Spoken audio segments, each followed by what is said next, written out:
Hey, Arash, so last night it's 6-1, and I'm like, well, this game's over. It's the third inning. I had a lot of laundry to do. You know, I'm a busy dad, 3 kids, a household to run. Next thing you know, I come back and I'm fluffing and folding, and it's 6-6. What? And the Toronto Blue Jays, and then they end up going on to lose. How long does it take you to do laundry? Arash, do you have 3 kids that like to change outfits multiple times a day? I don't. Wow, that took a while because it took 2 hours to play 4 innings. Like, it was the longest game. It felt like a throwback Yankee Red Sox game from, the Big Papi era. I instantly noticed, and I'm not a baseball analyst. I don't pretend. I'm a casual fan. Now, Shane Bieber was doing okay. Pitch count was getting up there, but they take him out in the third inning, and I'm like, oh no, because then when you saw what happened after that, if you're John Schneider and you could go back, would you have left him in the game past the point of where they took him out yesterday? No. This game was not lost because of pitching. This game was not lost because of pitching decisions. This game was lost, Maz, because the Toronto Blue Jays forgot how to play defense. Because Isaiah Kiner-Falefa wasn't able to handle a ground ball, because Addison Barger on a very basic pop fly dropped it, because Anthony Santander may have taken as bad an angle in right field to a ball as possible. Like, this is a franchise that preaches pitching and defense, and what do they end up doing? Just vomiting all over their shoes. Like, that's what that was. Like, their defense was an absolute mess last night. We're not having this conversation about even playing a game 4, if not for that. I don't care if you don't like the New York Yankees. You have to applaud everything Aaron Judge has tried to do to will this team to win. Because at this point, I don't know what else. Judge is earning his money. He's earning his superstar money. That guy, he lights out. Yeah, Maz, and I'll even correct you a little bit. I think it's not superstar. I think it's megastar.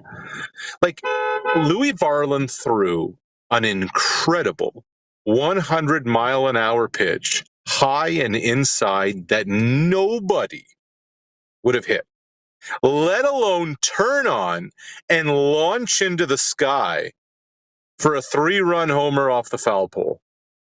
Afterwards, Paul Goldschmidt, who's known as one of the best hitters in the game, said maybe it was even better than a perfect swing.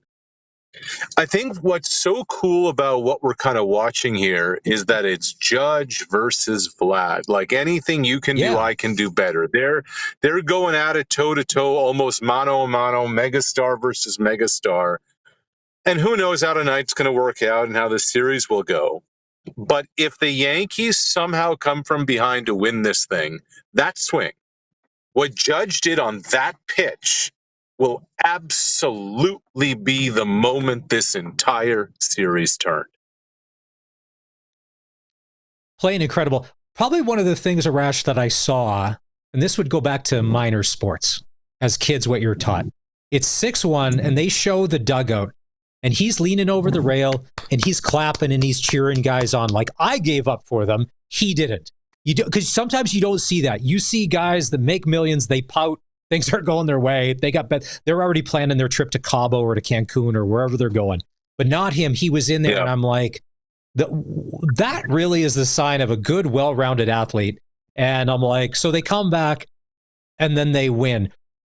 Is the losing streak 7 games now on the road for the Blue Jays in the playoffs after last night? Is that why we should be a little worried tonight? No, that has nothing to do with anything. Okay. Look, the Blue Jays need to play a clean baseball game.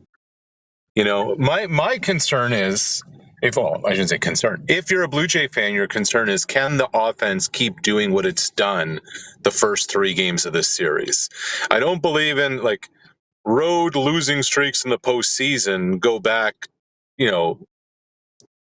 5 years now, where most of those guys aren't even on the roster right now.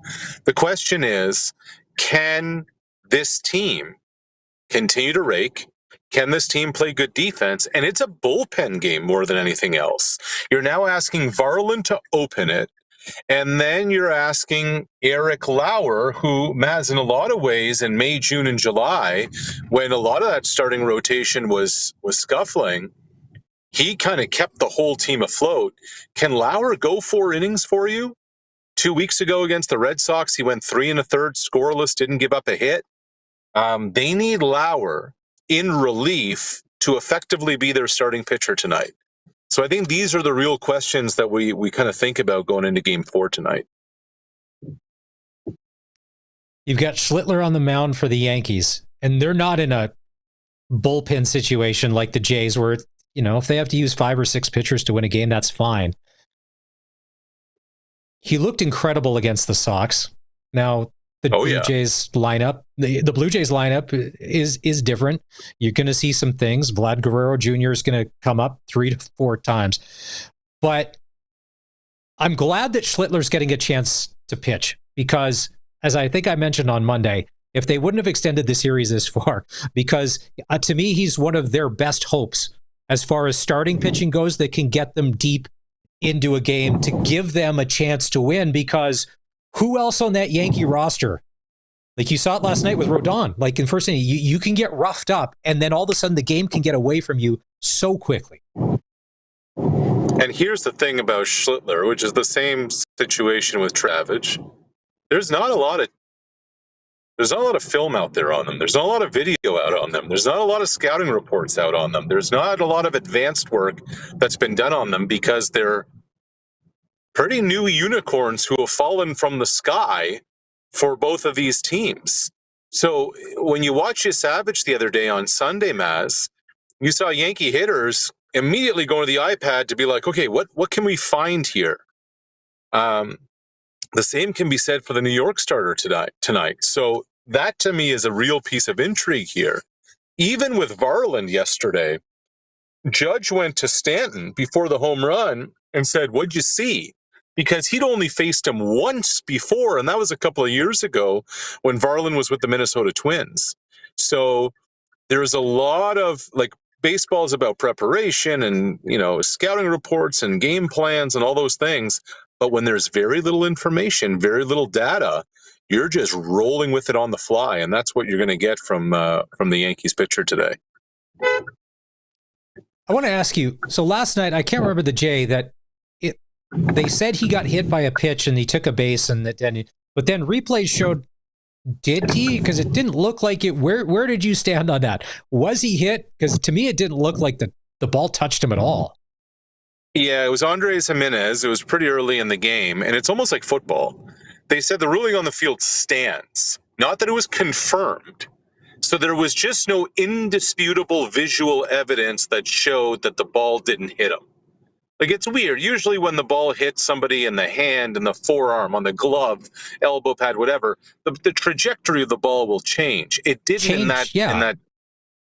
So it didn't in that scenario. So they're like, well, there's nothing here that showed it probably didn't hit him, but we have to go with the ruling on the field, whatever the ruling on the field was. We saw earlier today the Detroit Tigers come back and beat the Seattle Mariners 9-3. Seattle was cruising. They were up 3-0. Life was good. And then Detroit came alive. Do we forget sometimes that Detroit can be explosive as well and put up some runs? That they, everybody else, to be like, all right, we just open the door a crack. Now we'll just kick it in. It's hard to, because the Tigers blew whatever that lead was, 12 games, 15 games in the Central. You forget what their offense is capable of. You remember that Miggy Cabrera isn't walking through that door. But Maz, let me throw this one at you. If the Tigers somehow win this series, and now they have a chance, yes, and the Blue Jays win another game, for the first time ever, Toronto versus Detroit in a playoff series. And it's going to be for a chance at the World Series. Now, if you're from these parts in southwestern Ontario, there is, if you're in the Windsor, Sarnia, etc. area, it is split down the middle. It may even be more pro Tigers than it is pro Jays. It's the closest big league franchise to Toronto from a geographic standpoint. It will be very, very fun if that's the case. The Tigers have real pitching, and they reminded us today that their bats can do some damage too.